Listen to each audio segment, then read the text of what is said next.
Hello, everyone, and welcome back to Black Revolutionary Theater Workshop's Melanated Monday.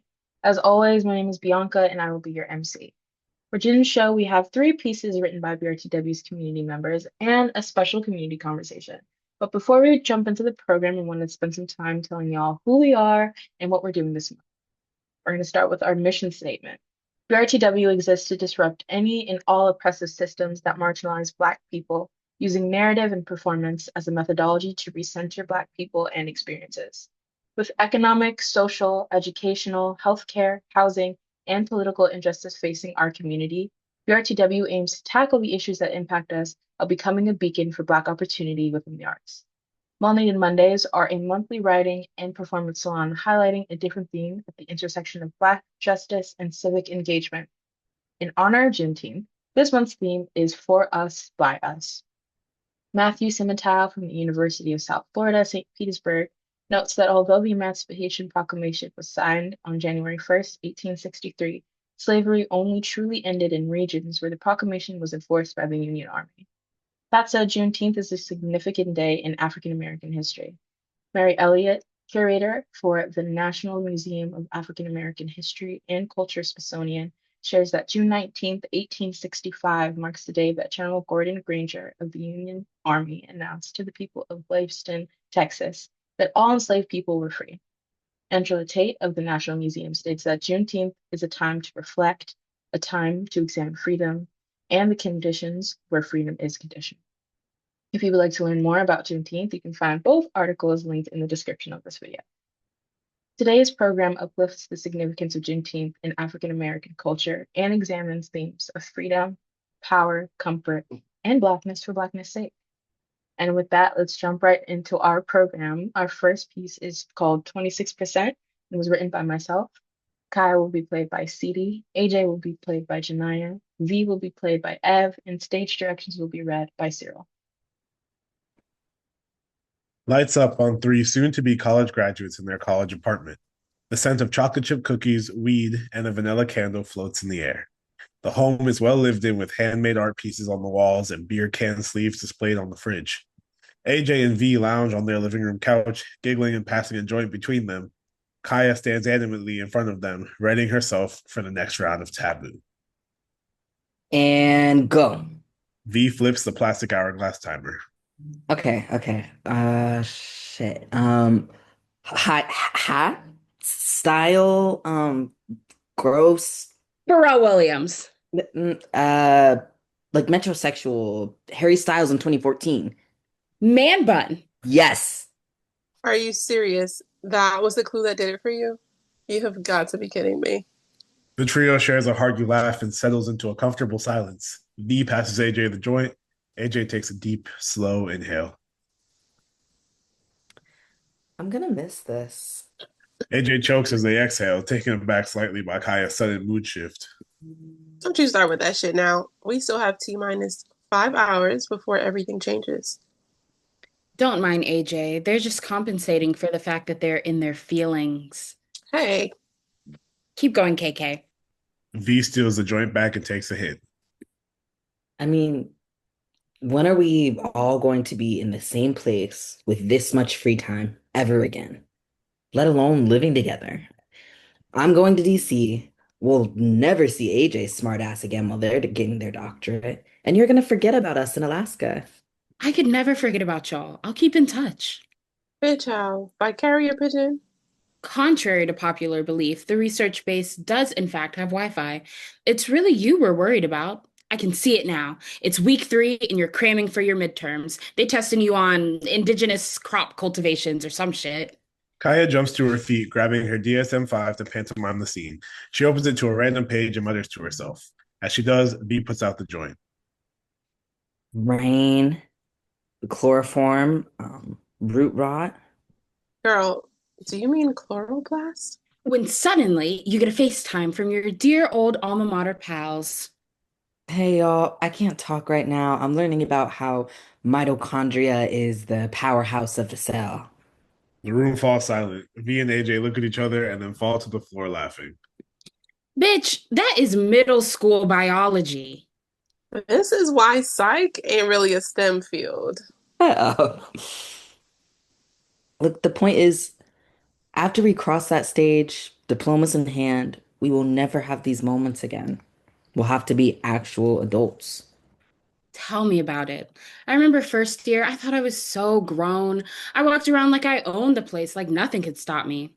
That 8 a.m. humbled me quick, though. You remember Intro to Psych? How could I forget Intro to Psych? If you weren't there, I would have dropped out on the spot. All that senior year confidence was nipped in the buds with those quizzes. Ain't no way 5 tests with 10 questions each was worth 40% of our grade. Life was simple then.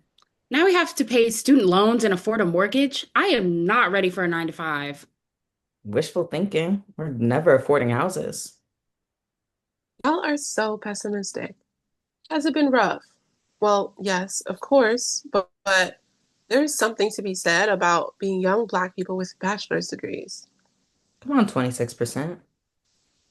And I know I'm not alone in being the example for my family that higher education is possible, even though they are still wary about my study of fruits and vegetables. Preach, preacher. AJ stands on top of the couch, getting into the bit. Let our time at this old, Decrepit. decrepit institution be an example for all those young colored children who come after us. Any young Negro can further themselves. Any young Negro with determination, support, and crippling student debt can join the 26%. Folks, I look forward to a day where that number is 36%, 46%, 76. All right, Martin, we get it. The trio laughs and laughs. Backs are slapped, eyes filled with tears, and feet are stomped. As they settle, AJ pulls out their phone. T minus 3 hours. KK, I can't promise you that things will be exactly the same, but the bond we formed over the past 4 years isn't something that can be broken by a few miles or more responsibility. It's going to take a lot more than distance to keep us apart. I'll always pick up the phone or hop on a flight if it means spending time with y'all. To 26%? To 26%. The trio hugs, and for a long moment, cherishing their last few hours together in their home in this way. Thank y'all so much. Our next piece is The Broken Mask by Michel-Anne Lemonnier. It will be read by Ev. We wear the mask that grins and lies. It shades our cheeks and hides our eyes. This debt we pay to human guile with torn and bleeding hearts. Maya Angelou, The Mask. The wires taut, only threatening, the integrity of the smile forces my face to stay docile. A dance unwavering of to be or pretend to be, the latter always winning. I turn the peg slightly to match pitch to the tune of the room, tightly, another notch, a silent balm, even if my insides can't stay calm. So white people feel comfortable around me. We wear the mask that grins and lies. I laugh a laugh so melodic their hearts feel at ease and puts their alarms to sleep. The wired shut teeth creates an ee. I barely fit fruit grinds inside my teeth, or turn the peg loose to gorge on knowledge and truth until I have no choice but to puke. Then I turn the peg to create a bluesy tune. So Black people feel safe around me. It shades our cheeks and hides our eyes. Trained to swallow the pain of a wire snap, momentum whipping it across the corners of my mouth. A joker split widening my disheartened grief. I taught my blood to mirror tears of laughter so I can recognize me. A debt I pay to human guile. Wires become thread when piecing back together the shreds of dignity left behind. Fingers steady to maintain this delicate, albeit tainted smile. But nimbly, I sneak in a reminder of the time this smile broke. A semblance of missing skin spoke and earned. With torn and bleeding hearts, we wear the mask. Thank you so much, Ev. Our last piece is titled You Can Fly, written by Cyril Manfo. Jade will be played by Janaya, Jordan will be played by Dekai, and Journey will be played by myself. A ship out at sea sitting in a circle. I still remember the night they came. Here we go. Shh, you're gonna ruin the story. The story is already ruined on account that it sucks. You've got to get over this, dude. I will not get over that, dude. Should you not get over it quieter? I'm trying to hear the story. So, the night they came, It was a night like any other night. It's not a joke. this attitude is why you weren't blessed that night. You don't remember what it was like. The rush of power. You didn't get power? No. You didn't believe. I was meant to believe Black Twitter trend would actually come to pass. Black Twitter never lies. I've never known it to be wrong. Just tell your damn story. Okay. So, I went up to the roof right before midnight. I remember being terrified because it was just pitch black, no stars in the sky. I had never seen the sky that way. What did you do? I just sat down, closed my eyes, breathed deep. The air just felt different that night. You could tell something special was about to happen. That's when I felt it, the warmth.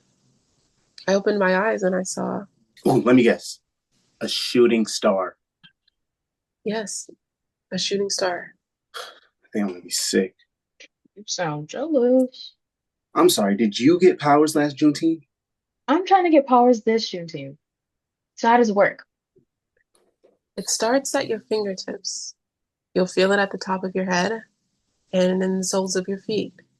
The energy, it courses through your body from every direction until it meets at your heart. And then you fly. You can fly? Look who believes now. I didn't say all that. I'm simply asking a clarifying question. I can't fly, no, See? but I could. See? And I will again. We all will. We have to. We'll reach land soon. This is a suicide mission. It always has been. You have to trust me. And what exactly will that get me? A fairy tale about flying Negroes with superpowers? Blessed by the Juneteenth gods? That doesn't sound crazy to you? Of course it's crazy. We wouldn't stand a chance if it wasn't crazy. This is bigger than us. This is about a chance to write history. The battle of the skies. The day that Black vengeance rained down from the heavens. For generations, we've been trampled, pummeled, torn asunder. Tonight, we can be untouchable. Immortal. Just for a day. What if we lose? How can we? When you look up into that sky tonight, you're going to see the brilliance of all who came before us. You're going to feel the potential of all that we can be. It's going to fuel you in ways you never expected. Use that fuel. We'll spark the flame. We'll save our people. We'll fly. The sky's getting darker now. Then it's time. Sit down. Close your eyes. Breathe deep. Something special is about to happen.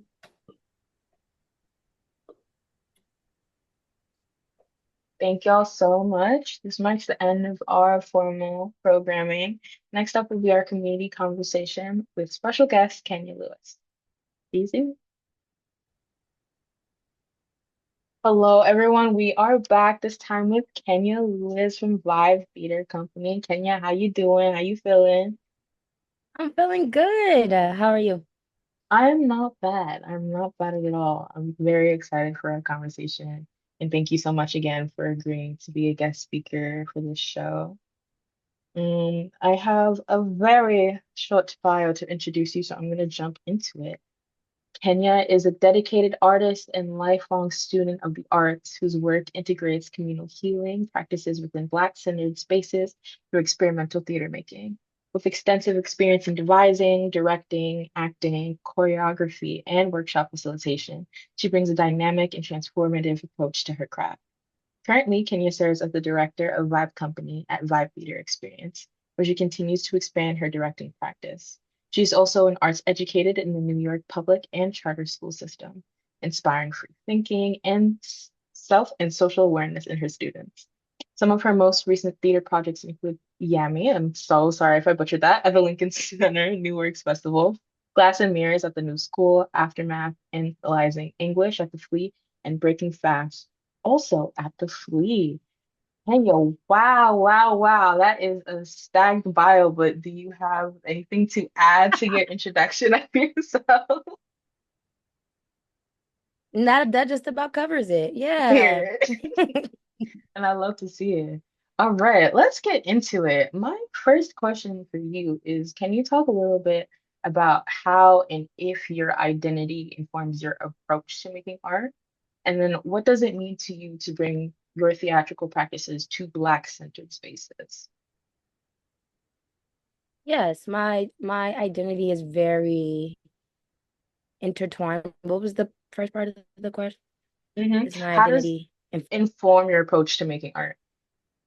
yeah, absolutely.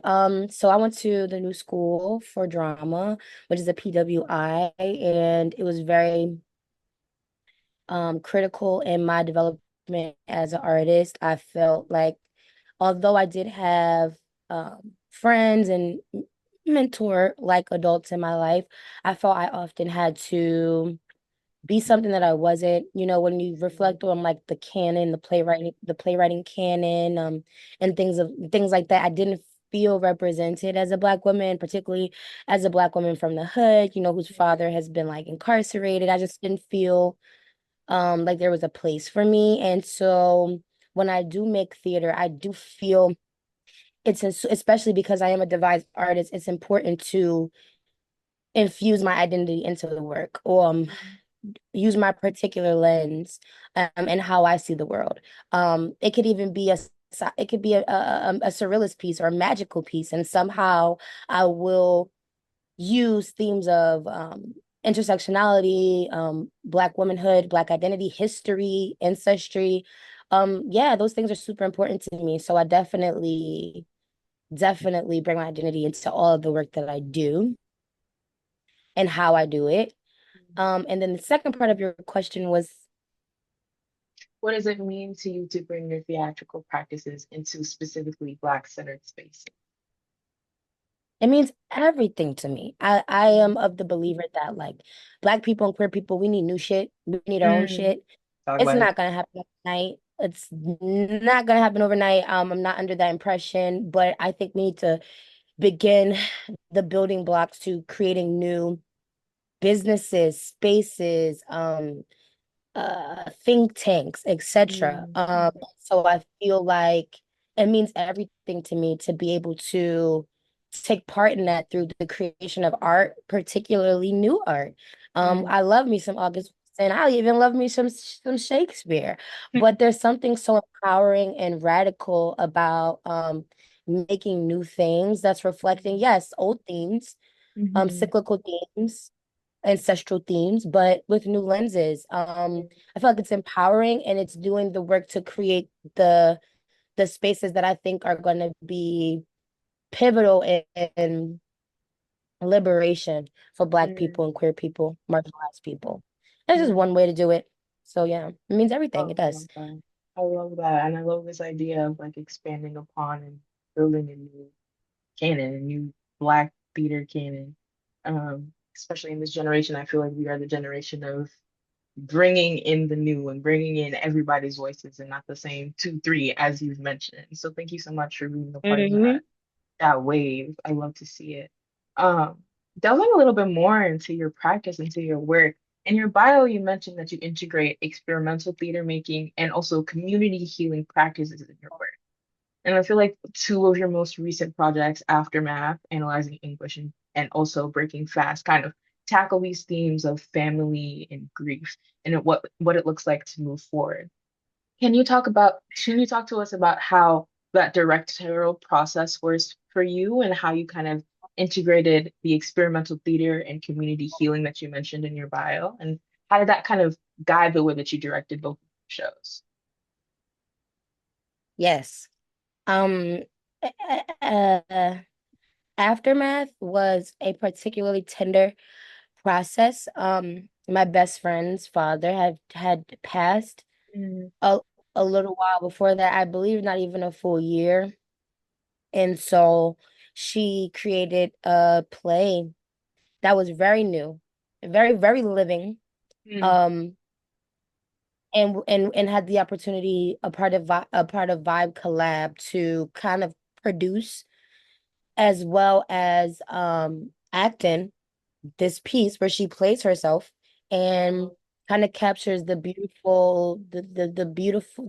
and the tragedy that was, losing a father so young, Mm. having to pick up the pieces and take care of a sibling. Like that's real life. And Yeah. so how was it experimental? I think in the ways of like and community centered, lots of conversations, right? Mm. And that's common in theater practices, but really allowing communion, for lack of a better words, to take precedence in a topic so touchy, right?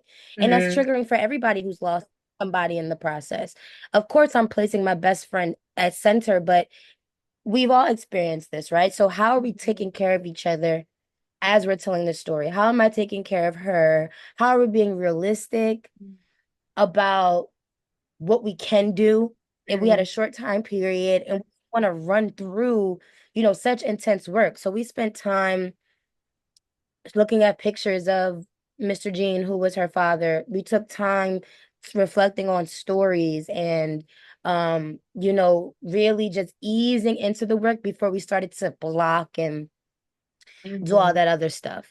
So, that's one way that the community part influenced my process.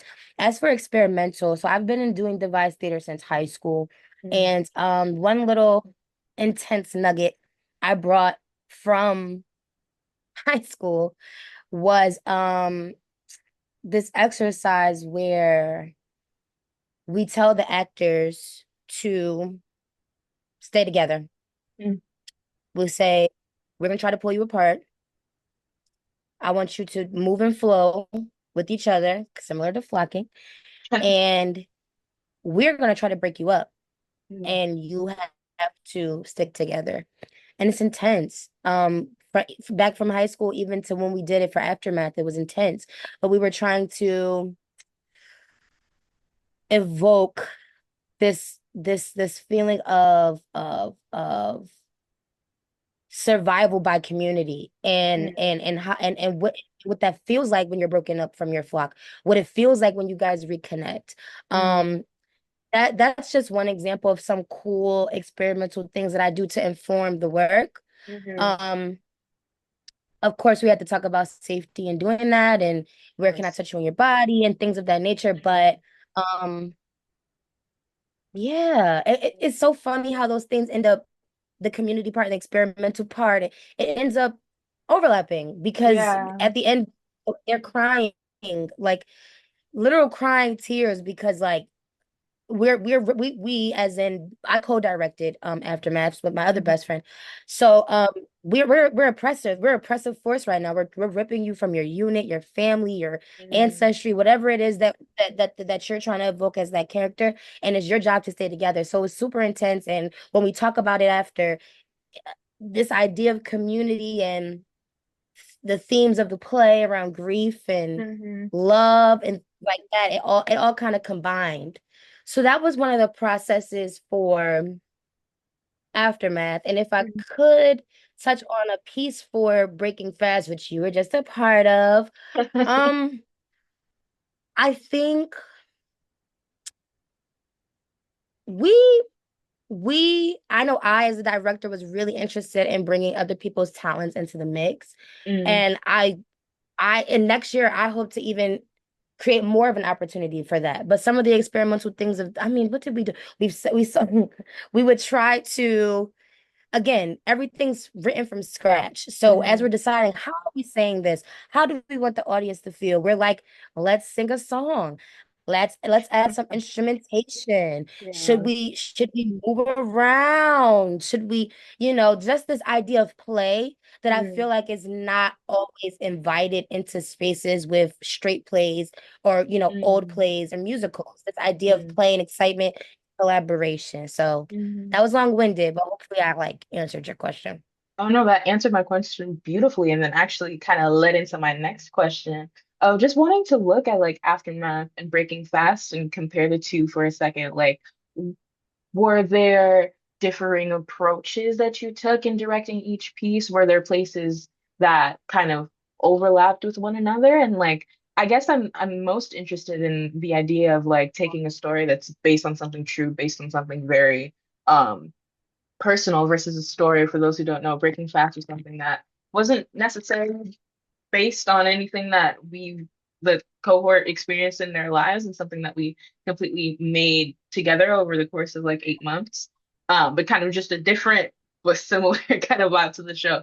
So how is treating those differing subject matters different or similar? Tell us.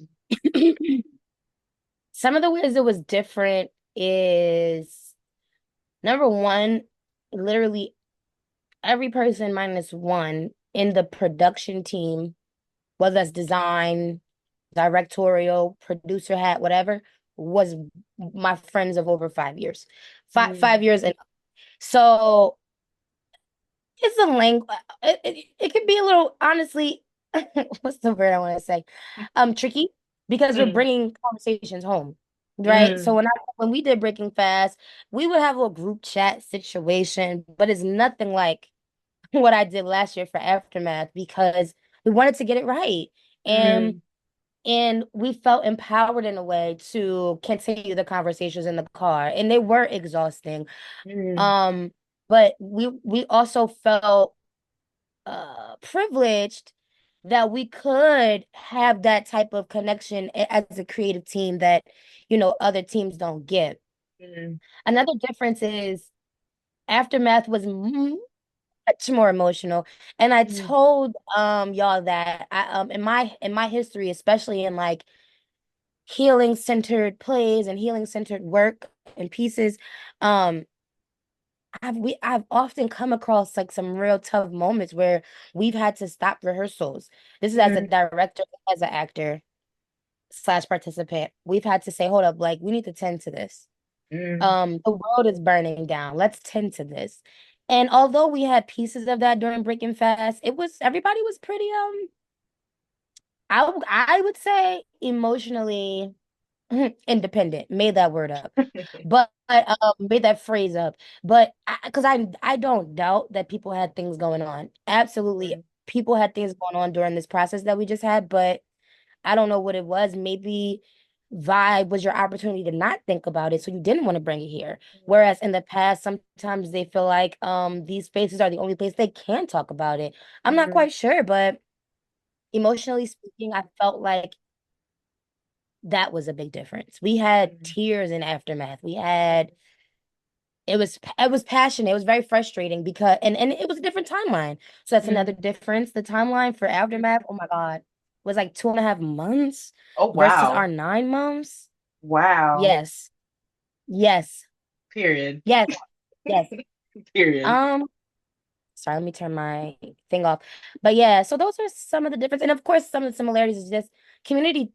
Listen, it's a key every time we see each other. Like Mm, it's mhm. so wonderful. And that's something I don't take for granted. You're not always going to be able to work with people you like or that you want to have with Talk about with it. like that. You know what I'm saying? That's not Yeah. the gig all the time. Nobody assured that.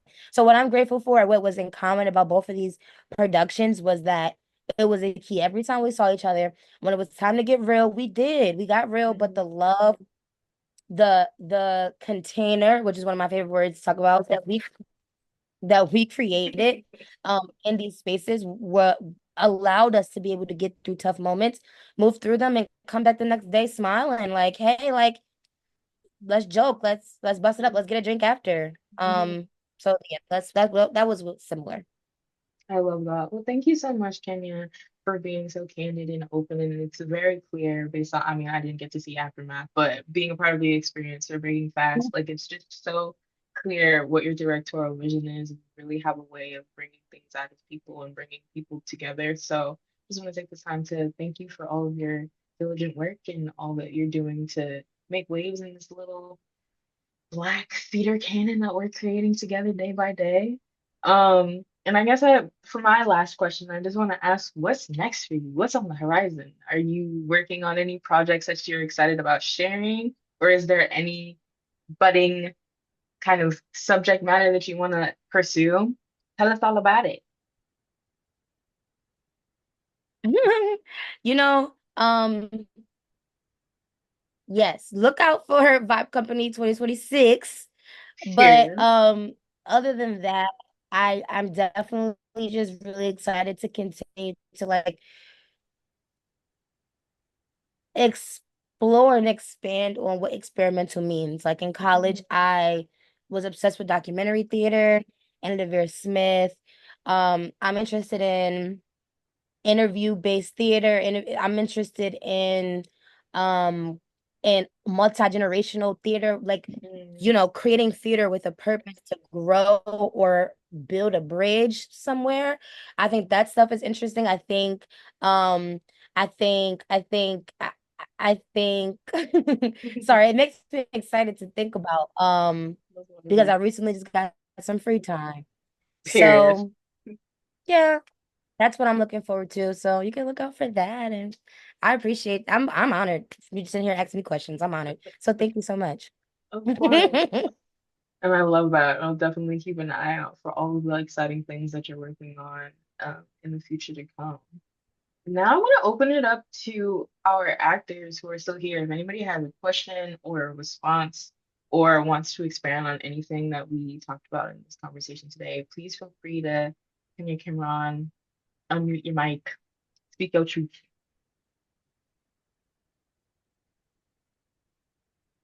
and don't be shy now. Oh, just look like I bite. I don't actually bite. Hi. My name is Evan. I was wondering if you could talk a little bit more.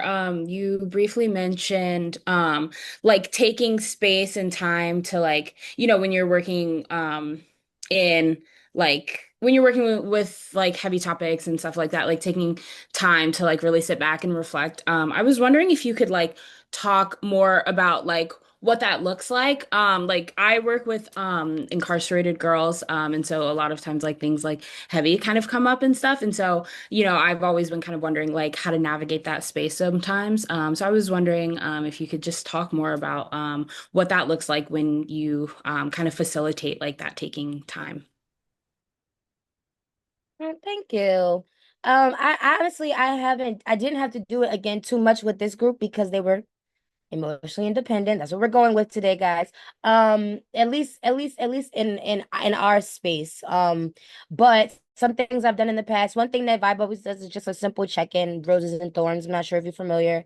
We didn't even maintain it all the way to the end, but that's a tradition that Vibe holds just to like check in with the human before we tap into the art. Just like a simple check in. Some things I've also done in the past is like allowing people to write things on paper and give them forward so that you can read it.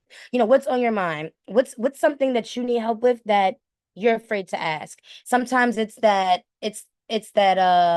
initiative that's hard for especially younger girls. I work with pretty much my peers, but like my bio said, I work with public in New York public schools and charter schools, and they go through a lot, as you know. I don't have to tell you.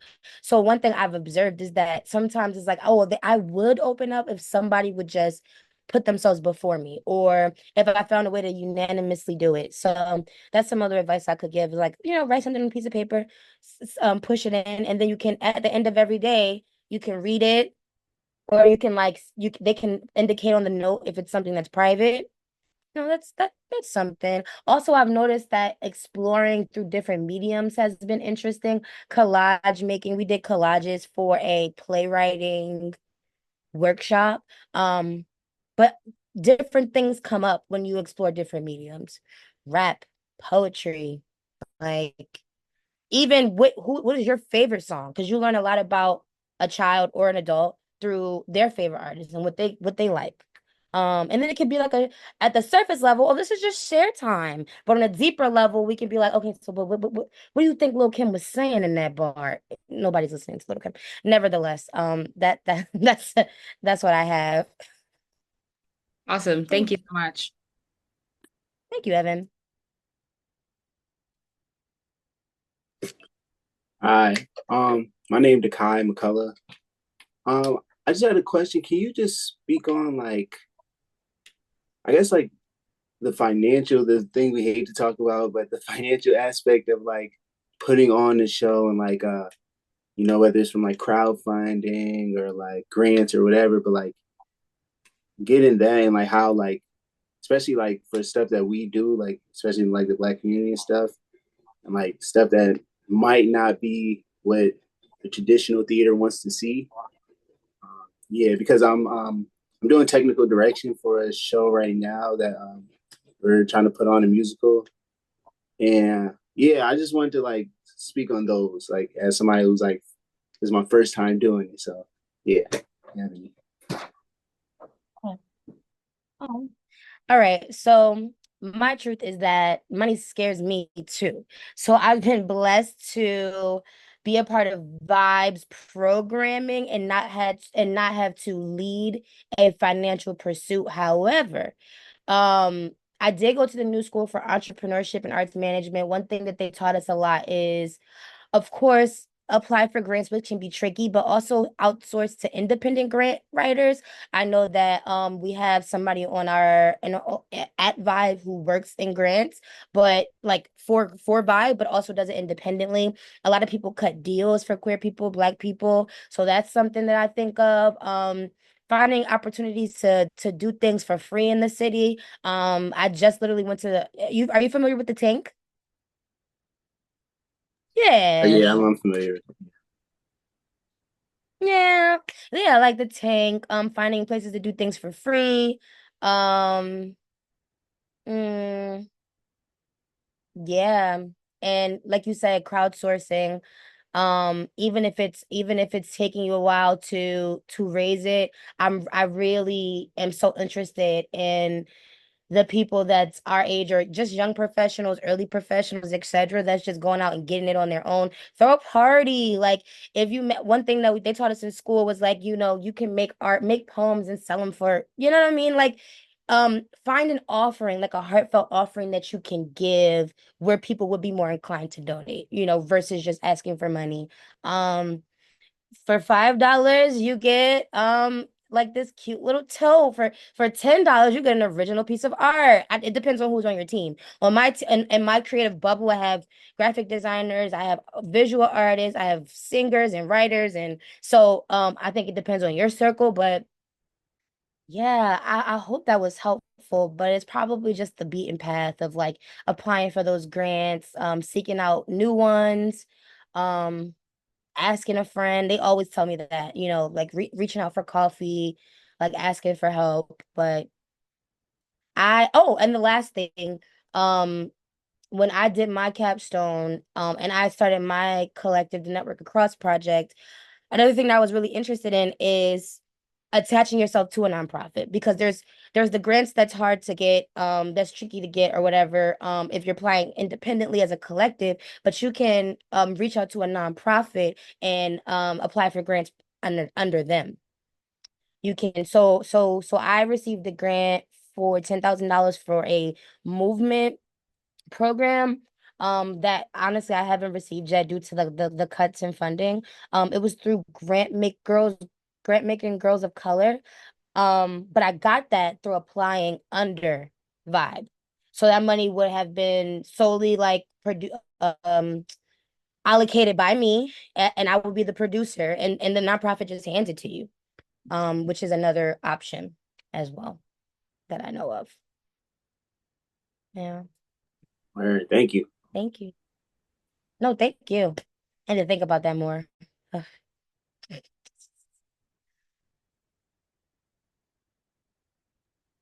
Any other questions before we wrap for today?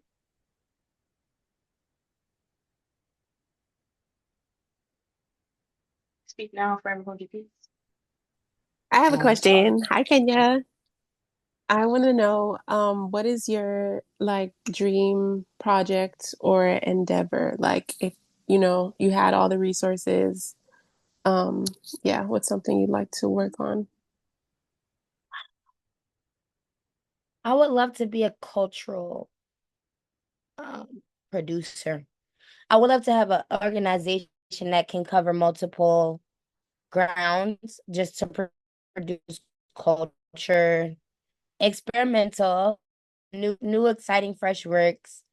Um, but it can be graphic design, it's block parties, it's I feel like one of my biggest passions unifying is I'm an interdisciplinary artist. I love interdisciplinary things and pieces and things that incorporate more than one element. And I'm very passionate about unifying all of our skills to do everything that we need to do within our own Black young community. So that's why I love that me and my friends have been able to successfully probably, I mean, it depends. I've gained some friends from high school, gained some friends from college, but we're constantly working with each other. We're constantly tapping into each other's resources and skill sets to see, oh, you want to hop on this project? We have this honorarium, or we can offer you this pay, or I can feed you this way, so that's my dream, is to like have like to be like a collective that just produces culture that's like fresh, exciting, experimental, and with peers. Yeah, Thank you. I love yeah. that. No, thank you. Just echoing that, I also love that. That sounds so dope and something that I would so be a part of. So hoping that that comes to fruition, sending you all the good vibes. Um, that's all the time that we have for today, unfortunately. But again, Kenny, thank you so much for your wisdom and for your time. This has been so fruitful for me, and I'm sure it's been so fruitful for the people who are still on the call and for the folks at home. So again, thank you so much for joining us. Thank you everybody at home for listening in, and we will see you next month. Peace.